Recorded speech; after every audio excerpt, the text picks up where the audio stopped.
Hey guys, thanks for tuning back in. Today we have a fun project that's dealing with a little bit of looking and listening and learning. What that is called still life. And if you sit by yourself for a little bit, you're going to be able to look at an object that's three-dimensional and paint it with all the qualities. Now this is going to cover shadows and shades, three-dimension, color usage, but best of all, you're going to get a quality image. And all we're going to look at is one object. Here I've selected the pear, but you can select anything you like. Let me show you how to do it.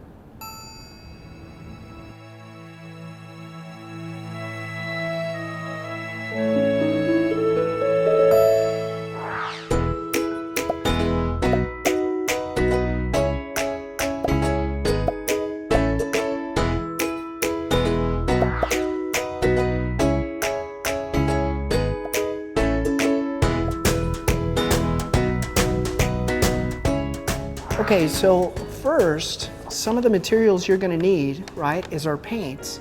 We're dealing just with the primaries and the balance colors, black and white. Then I have a pencil, of course, and a nice size paper. We're not going to make anything too big, but something we can frame later. This is a 9x12 piece of paper. You can use anything you have at home. Now I also have flat brushes, some water, and of course my resource. I chose this. Now, I would suggest you pick a fruit, but you can pick any object you want once I teach you how to look at it correctly. And if you take your time in the still life, you're going to see all those particulars to make it three-dimensional. So, in looking at this, once I get my reference, I'm going to show you back here on the drawing board how to look at it. Basically, there's a lot of things that are happening here, right? One is we have something called the highlight. And what the highlight is it's showing the cast of light on the object. And in the pear, it's located in the middle. So I kind of break out that section with my mind when I'm looking at my reference or my object. Where is the light hitting? Now this is called the highlight right there. I'm going to put an H so you can see it, right? Here is what we call a cast shadow. That's the shadow that's being created. And in the pear that we have here, it's shown with an orange color. But you could do it in anything you'd like, but it could be black. But here you notice in my image, it's using black to give that shadow a three-dimensional quality. So they decided to make their cast shadow an orange. That's where this is going in. Now behind that, because the light is hitting from the front, we get another shadow that's happening. Not as dark as the one in front, right? It's still a cast shadow, but it's a lighter color. So I'm going to put that back there with a yellow so you could see it. And when I start to paint, I want to think about these, not only the shape, but where's the cast shadow, where's the light source coming from? And in this, it's coming from this direction. That's why this area is highlighted, and that's why this area's got the cast shadow or the darker kind of shadow behind it. And then there's another lighter one that's behind it that I put in yellow. So once I've seen that and I kind of have a little sketch of where those things are, that allows me to know where I'm going to put lighter colors and mix lighter colors, where I'm going to put darker colors, and how to create the shapes. So here we go. Once I look at it, I've got my reference. Now I can pick up my pencil and start the drawing. So step one is once I have my reference ready to go, I've got my composition ready. I know it's a 9x12 piece of paper. I'm starting to set in the pieces of the puzzle like I always talk about. Here's where we look at it, right? I'm starting to look at it slowly. Now if it's a three-dimensional object, you can do this with a glass of water, anything around you could draw. But I want to keep my eye on the information, right? So I'm looking at slowly drawing, creating a basic shape.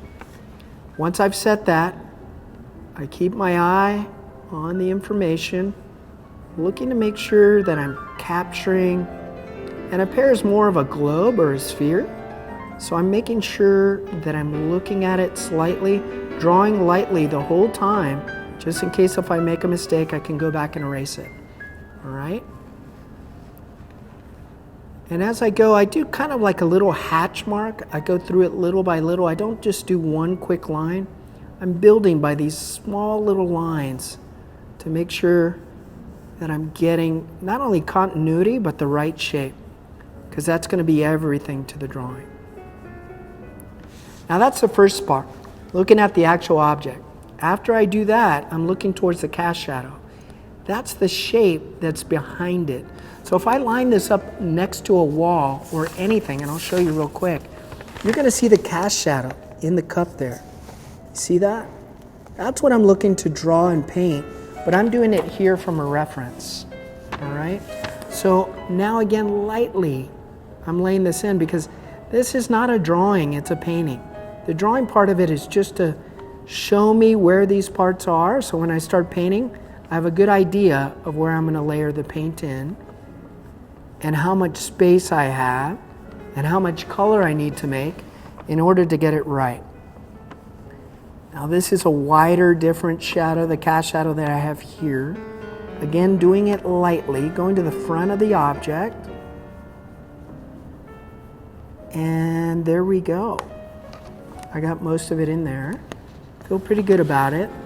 Go back, add just a little bit. Again, it's not a drawing, so I don't want to draw too much because it's going to mix with the paint.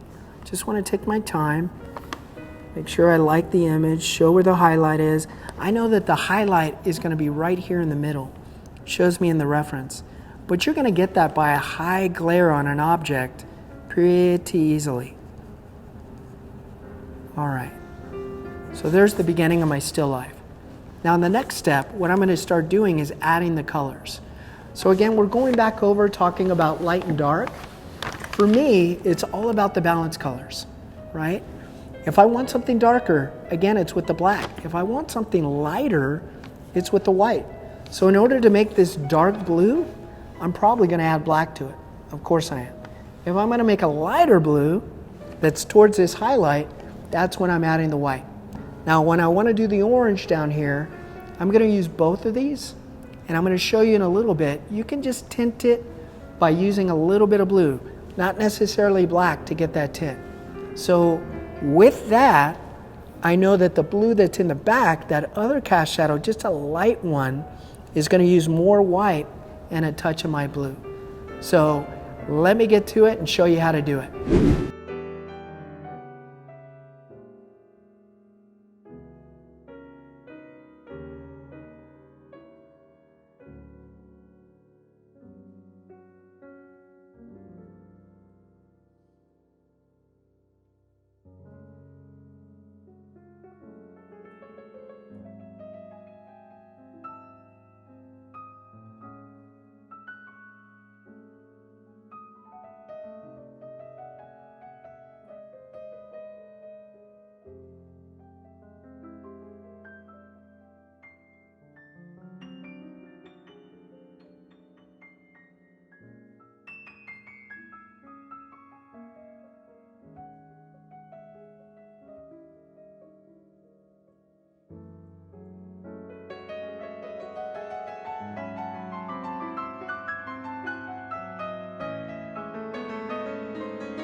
Okay guys, so now you can see how we finished it and framed it, put it in here, right? I came back and I did some highlights, a little bit more white just on the inside to bring that out a little bit. Added a little yellow because I felt like it needed more color. But there it is, that's an object, three-dimensionally done in a still life process.